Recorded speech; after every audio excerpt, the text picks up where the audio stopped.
Aloha everyone and welcome to another Layla Quantum Tech video. And in today's video, I've got the pleasure of speaking with Philipp von Holtzendorff. How are you doing, Philip? Hi, Kay. I'm You know, doing great. How are you? I'm doing awesome.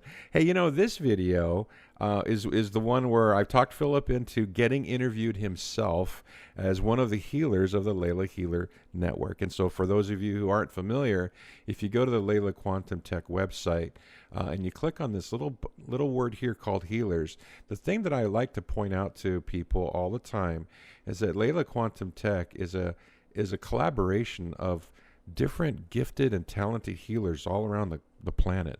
And Philip's one of them. And so what Philip had done on his YouTube channel was he started interviewing each one of them, kind of just introduced them to the Layla, community. But who's going to interview him, right? So I decided to take it upon myself to interview Philip as one of the healers of the Healer Network and just talk about him as a healer. So Philip, thanks for encouraging my idea here because I thought it'd be a really kind of a nice thing for people to meet you as well as one of the healers in the network. So hey, Well, yeah, first well, question. thanks for that idea to bring that up. I never thought about that, and on that level, I try to stay in the background. But hey, when you asked me, it felt right to do it. So Yeah. Well, as I was looking at the websites of the other healers, it was really interesting. I found that some of them were just born that way. Others had acquired it as a skill. Basically everybody's different. But at one point in their life, they just kind of just like a light bulb goes off and they switch from whatever they're doing and they start really focusing on honing their skills as a healer and then they just get better and better and better at it, and to which all of these individuals here pictured on the website are all really well recognized healers in their own right with their own followings and their own websites and everything. So and then of course there's you, right? So I just really wanted to start off with the first question is you as a healer is, and this is the same question you posed to your other healers when you were interviewing them, which is, what was that spark of light for you? I mean, I know that you used to be like me right now, white collar, C-suite, person in a big industry, telecom industry for you, but then now, like years later, completely 180 opposite from being a white collared suit in a high rise. So, what was that spark of light for you that said, "Hey, this is not what I want, and I want to be a healer."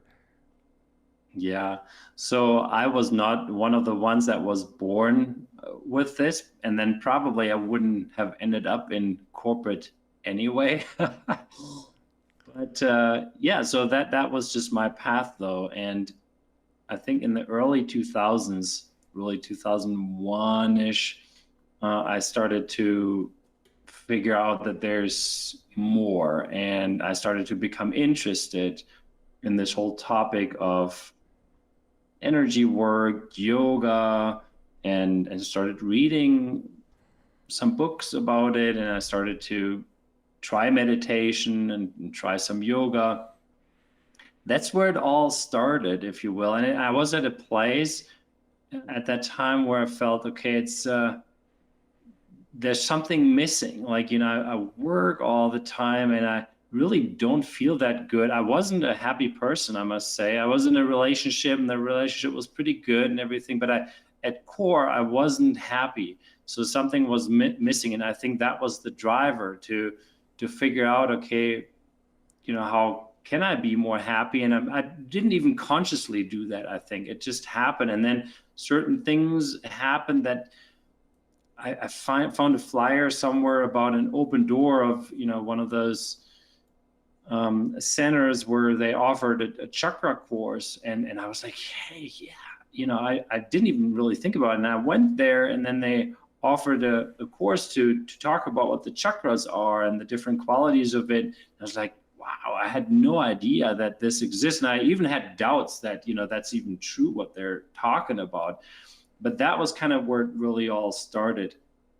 But then I got more interested and I felt like, wow, this is stuff that is real and it's working. As I did a few works actually to work on some of the own blockages and difficulties that I had in my life.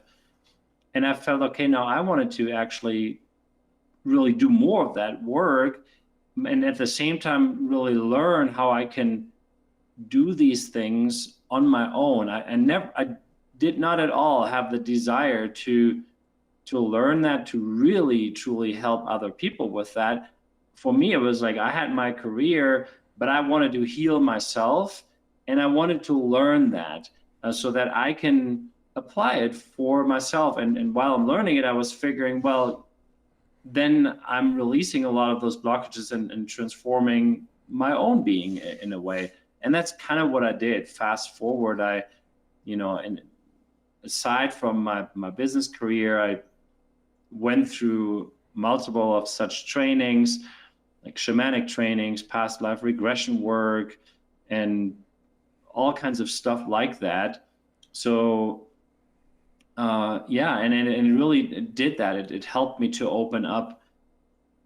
However, it was a little bit of a struggle for a while because it took some time to get through things, and it really isn't the easiest path either, because if you're suddenly starting to face your shadows, that's a great thing, because I mean, that's the most wonderful thing we can do, I think, and I can recommend it to everyone, because in the end of the day, you become more free and you become more connected, and you find out more who you are and why you're here for. But it isn't an easy path, because that's one of the difficulties, and that's one of the reasons why people don't turn inwards, is actually because they're scared of what's inside. But we don't need to be scared. And that's what I figured out also at some point. But yeah, so that was in a nutshell, my path. And at some point, things really turned, where a lot of the things I did culminated in, okay, now when I actually worked with someone, I could see everything that I needed to see in order to help them. Now I'm talking not really about physical diseases or something like that. I'm talking rather about really deep energetic blockages, whether someone has just these repeating patterns that keep them totally unhappy, or they're always freaking out about something. There's thousands of examples, but really releasing that, finding the core of why that is, going to that root, and then transforming that energetic root cause, if you will. That is something I became super, super easy to do, actually. Oh, okay. So you kind of went on a journey of self-discovery, and then all of a sudden you started to help others do the same, right? You know, Sort of, yes. yeah. I started to also work with clients, but it still never was what I really wanted to do. And even today, every now and then I do have a client, and it's actually fun. And I always feel great when I do that work. I really love to do it. But yeah, I think my path was really to use that knowledge that I've gained and my self-discovery to now help create these products to help people, Oh, and okay. Yeah. to bring in other healers as well. Yeah. No, that makes a lot of sense. I mean, we all have our own various outlets for how to help other people. I didn't think of it that way. That's a really good way to think of it. As part of your healing journey, and we're all still learning, right? You've once described yourself as a shaman. So is that something that's self-taught, or did you kind of like mentor under an actual shaman? And could you talk a little bit more about that? Because I think that's one of the very fascinating things about Philipp. Yeah, so it's not self-taught, even though after I learned a lot of the mechanisms and how to use the drums and various other tools, etc., to change vibrational energy, and then actually go very deep on journeys with people and help them.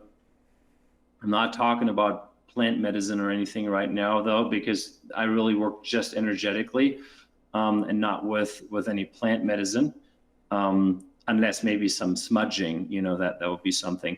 But I really learned that in courses, in various shamanic courses. So I've worked a lot with some shamans, and people that trained other shamans.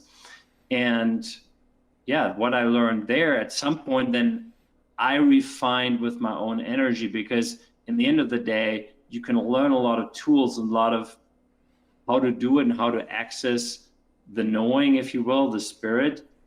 But then it comes down to what is needed in a given moment, and that can look completely different. Like you may have the drum, but you may beat it in a completely different way. So that is very important, that you have that flexibility and just do what is needed in the moment.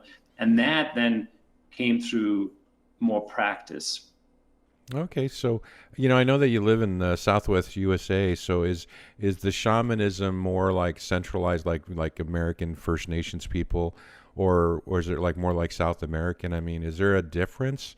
Do you feel? And because you're talking about, well, there's the folks that use plants, but then the ones that are focused on frequency and energy. Is that something that's unique to like the South, the Southwest Indian tribes, when you talk about shamanism, or are you talking about Oriental shamanism? So there are multiple different Right. shamanic tribes and versions, and I think I've tapped into multiple Oh, of okay. those and learned the essence of it. But I wanted to make sure people understand that I'm not, a shaman working with you with plant medicine. So don't call me or text me and say, hey, I want to do plant medicine. Like, I don't do these things. You have to go to someone else, ideally, maybe to the South American jungle somewhere. And Yeah. I'm not saying Yeah. this cannot be great, that, there's definitely some plant medicine out there that can be, if used correctly and, rarely, very rarely, it can be very, very powerful, but that's really not what I've worked on. And I don't think it's specific to the area here. I think there are several tribes that work with a lot of, energy and frequency, and I think all of them work with drums. All of them work with feathers. Right. Um, the ones that I've encountered. Yeah, it's definitely sound, the sound slash frequency, right? Mixed in with the energy work. That's what I've seen. So, I'm curious to kind of hear, when you were mentioning that you were actually doing hands-on healing work. Was that at like a phase between, in your learning journey and then starting Layla? Because I know that you also do this path of love, and you do webinars with people go to, and I don't know if you still do the retreats, path of love retreats, but is that, because I guess, you do so many different things. And so my question is like, what was that journey like that ended up being where the focus of your time is frequency and energy? Whereas, there's so many different practices, right? You were talking about the yoga, the meditation, you've got the Reiki folks that are doing Reiki. You're doing those kinds of works. You've got people that are doing sound healing with Tibetan bowls. I mean, there's so many amazing things that can tie into the concept of healing, and all the different healers of the network do different things. I mean, here's a picture of Insha, which is, the drums, right? So, how did you end up with focusing in on like quantum energy, and and the frequency work, and as a very specific thing to do? I mean, what was that like, and what led to that? Yeah, so first of all, the work that I described that I do with others, that was always on the side. That was never at any point in my life my main focus. Okay. That was really on the side, and even the seminars and retreats that crew Roman and I together gave, Mm. including webinars. That's always something that's kind of like on the side. We had, right when the COVID stuff started, we had a big seminar here in our land, actually, the three of us together. And then, it was very, very difficult to travel, for people here, but then especially also for Roman to come over here from Europe.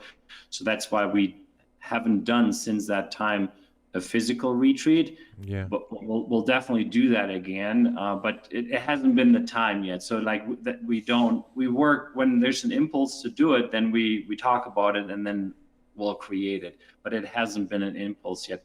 In terms of webinars, we continue to do that.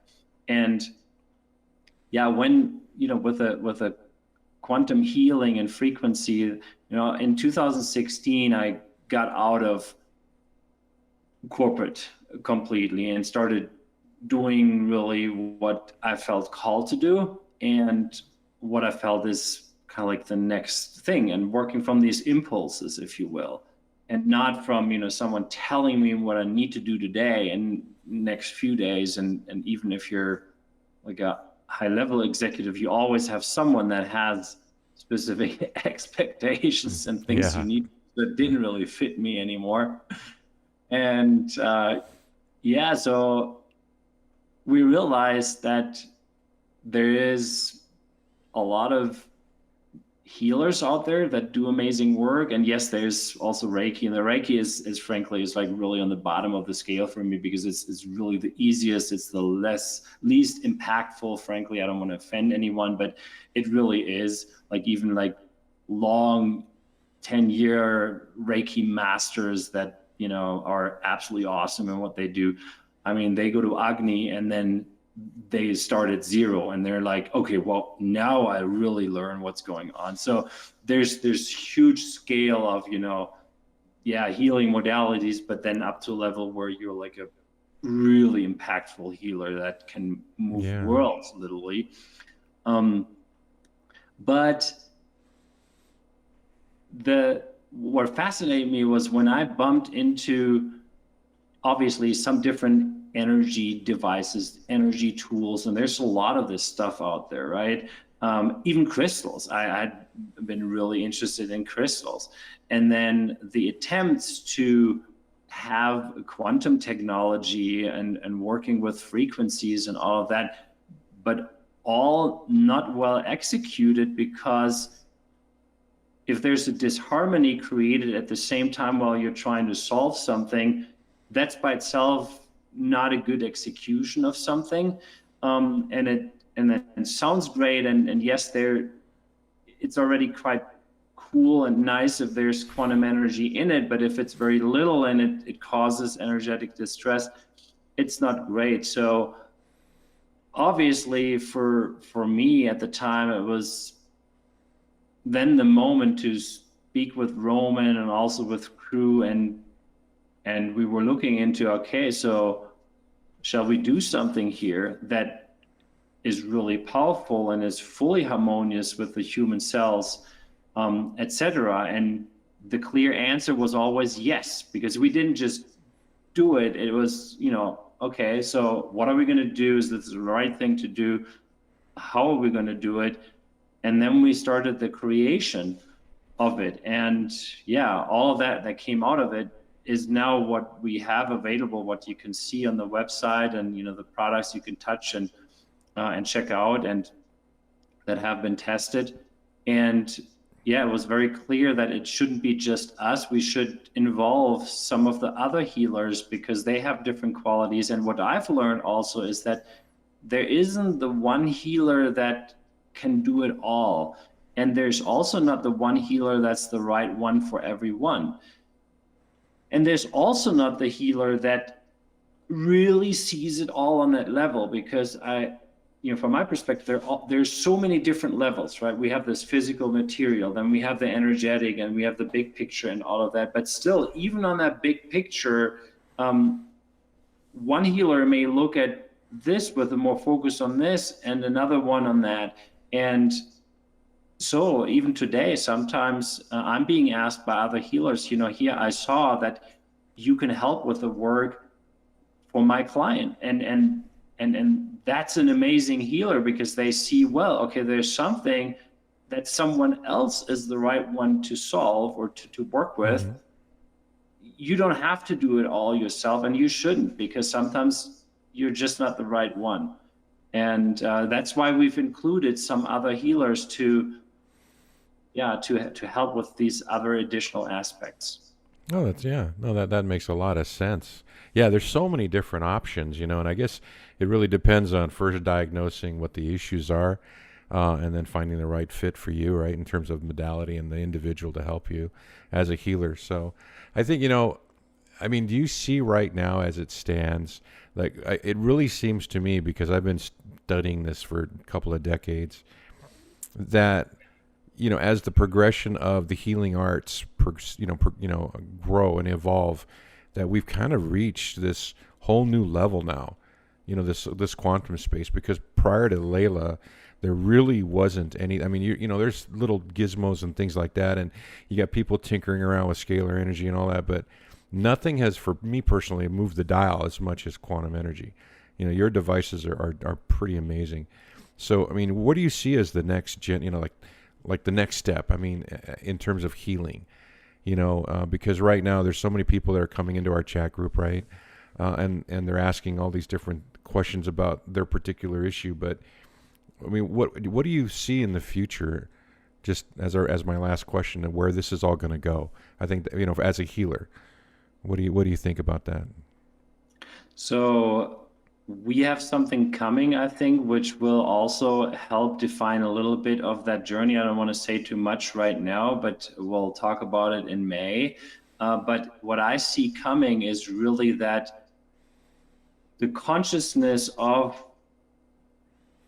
a lot of people, a lot more people than in the past, will actually expand, or they will, say it differently and better maybe, a lot more people will unlock a lot more of their consciousness, and therefore they, with all of that together, they will raise, or we will all together raise the vibration here on Earth. That sounds pretty big, but it's really actually happening, and I can't even foresee what all will be possible when we're in 3 years here, and a lot more of that will be unlocked.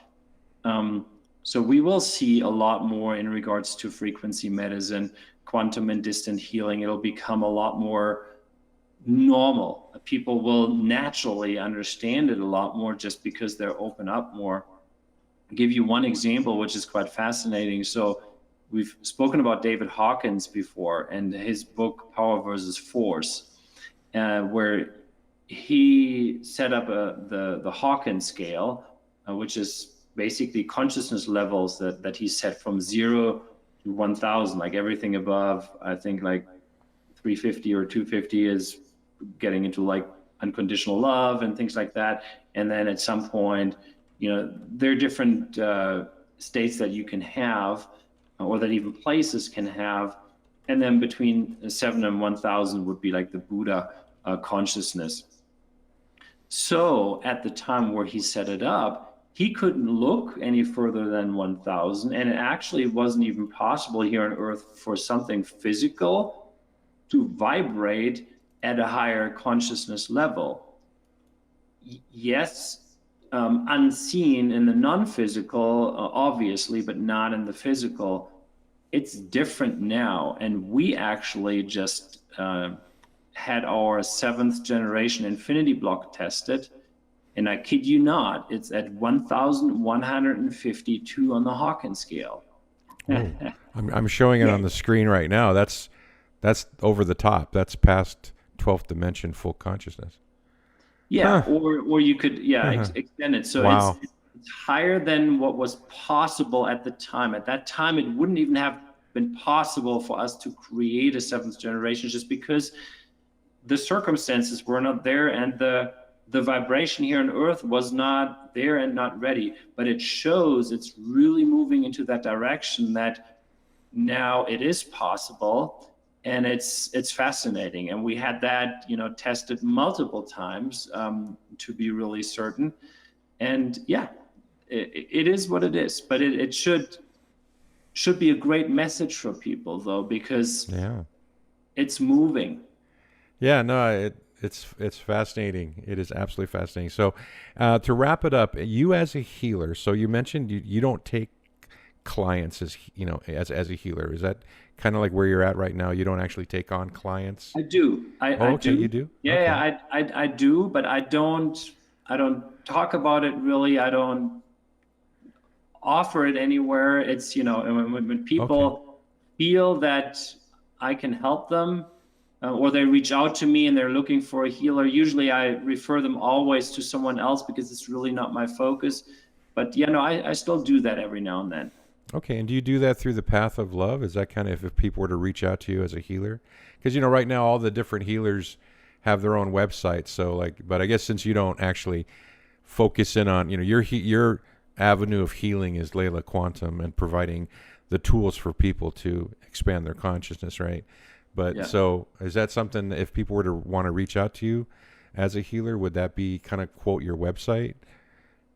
The best would actually be through Telegram, the Quantum Okay. Power Group. Click on my icon, send me a private message.